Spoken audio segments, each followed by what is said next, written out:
I run a shop that buys and sells bizarre items. Part 5. Well, that was an experience. After enduring an onslaught of the vagrant's deranged laughter and incessant knocking, I decided that enough was enough. I drew the pistol, bringing several clips with me, as well as grabbing the box and a couple of other things I would need. Before I go any further, it's probably time I explain the properties of this pistol. 1. It's a smart weapon, i.e., its ammo will seek out their target or targets if the user can see them clearly and it can point at targets I've lost track of. 2. Users can change the kind of ammo it fires. If they want hollow points, armor piercing, incendiary, or almost any other kind of bullet. 3. Once it's struck an enemy, it doesn't matter what they are. Angel, demon, vampire, fed. They'll die. The catch is that it forms a kind of bond with the user, and as a consequence, the wielder can sometimes see flashes of the memories of previous people, seeing who they killed, feeling their pain, remorse, or stress. Remember back at the very beginning when Booth's pistol was brought in?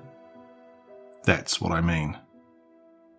It can be useful to hear from previous shop owners what sorts of trouble they experienced and how to avoid it. The more stressed the user is, the more frequent these visions become, and the more likely it is for the user to experience their negative emotions more intensely, or even forget who they are, having their minds lost amidst an endless sea of echoes. With all that said, I knew I needed to go into that warehouse with my head cool and my conscience clear. Using instructions given to me by Mr. A, I used the other phrase for lockdown procedures. Beginning maintenance. The slab in front of the warehouse door slid away. By this time, the knocking from the vagrant had stopped. I think I'd injured its pride by suggesting that it was afraid, so it wanted me to come in.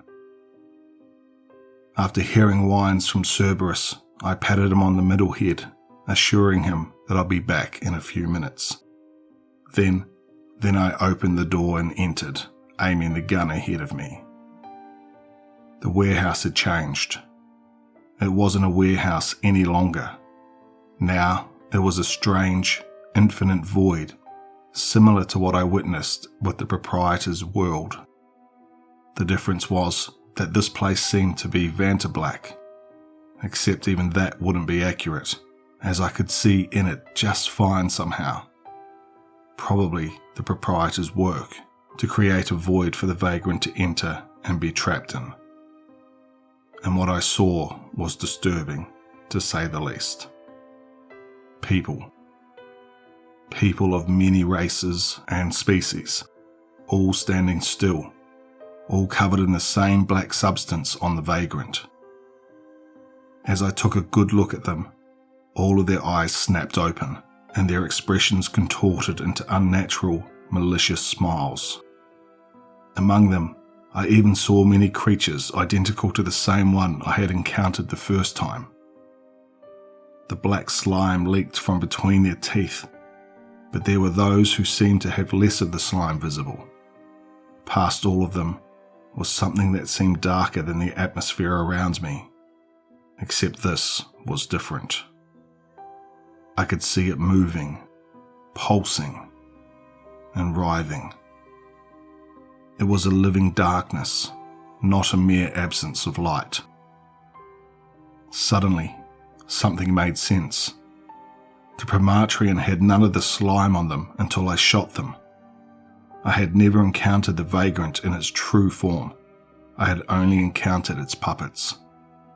It had been working on a way to get into the shop in a way that would leave behind little to no trace. They, or rather it, seemed to sense this revelation, because immediately The puppets began to laugh. "What do you think?" one of them said, before another snapped. "Are you scared yet, you little shit?" "Believe it or not," said one of the human vessels, "this body used to belong to the previous owner. Why not just let me in?" This last voice sounded unlike the others. Deep, commanding, vicious, and yet at the same time calm, reassuring, and I could hear it in my mind, just like with the proprietor, only it was a lot more painful, like a million tiny drills were burrowing into my skull, directly into my brain. "I just want to reunite with them. They and I have some outstanding business to settle. You needn't be a part of it. All you need to do is allow me access to the shop. Come now, be reasonable." Even as it was saying this, I looked up from where I had fallen due to the pain, and saw its puppets were now crowded around me, beginning to reach for me, with black ooze dripping from their fingers. Through the pain, I drew the pistol and fired at the previous shop owner. The rest of the puppets cried out in agony, and the drilling ceased. I stood up, then aimed at the group. By this point, they were beginning to recover from the collective pain, and they glared at me, eyes blazing with hate. I knew that, as useful as the gun was, it wouldn't be enough. Luckily, I had a plan B. I withdrew the bell used for calling Cerberus, then rang it 9 times. The dog bounded into the void room, then as he was running, began to change his size. In 3 seconds, he was at least 7 feet tall, and his 3 heads were snapping and ripping at the puppets.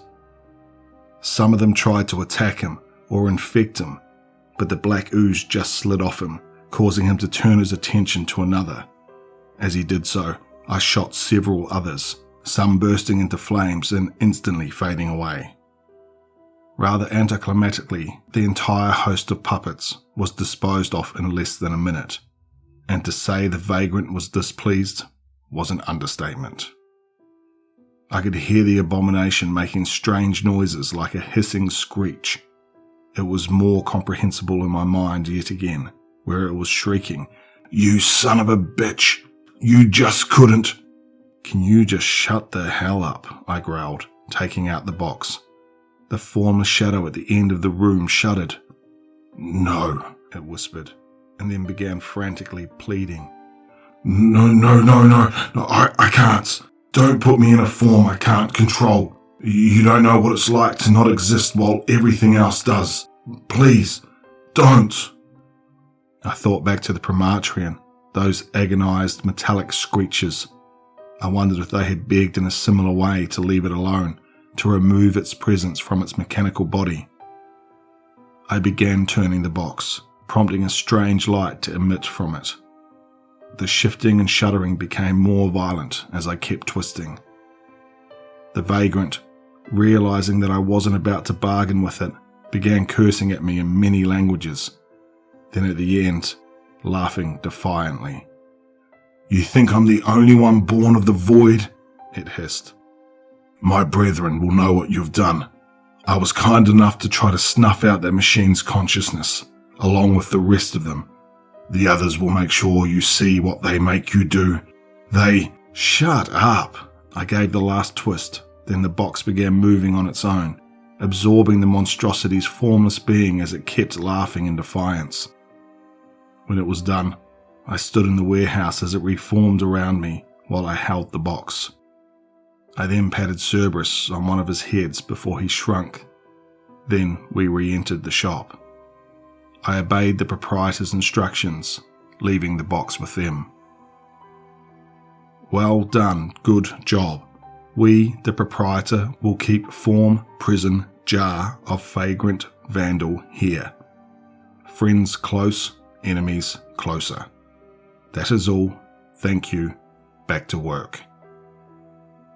And so just like that, I was back in business. I know, again, anticlimactic. Still, as scary and dangerous as the Vagrant was, it was really little more than a pest or mould infesting the shop. I will say, though, I think things have just begun. I got a call a few hours ago.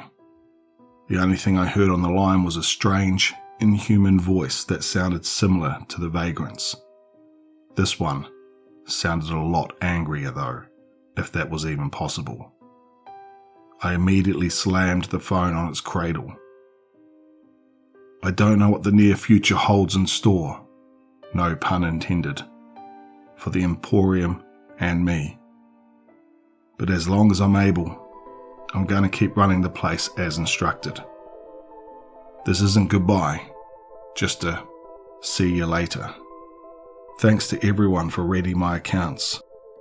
If any of the Vagrant's family come calling, you guys, after Mr. A, naturally, will be the first to know. In the meantime, I have a customer to attend to. I just want to thank mR-gray42 for allowing me to narrate this story. That is the final in the series. I run a shop that buys and sells bizarre items. I'll also add a link to the original story in the description below.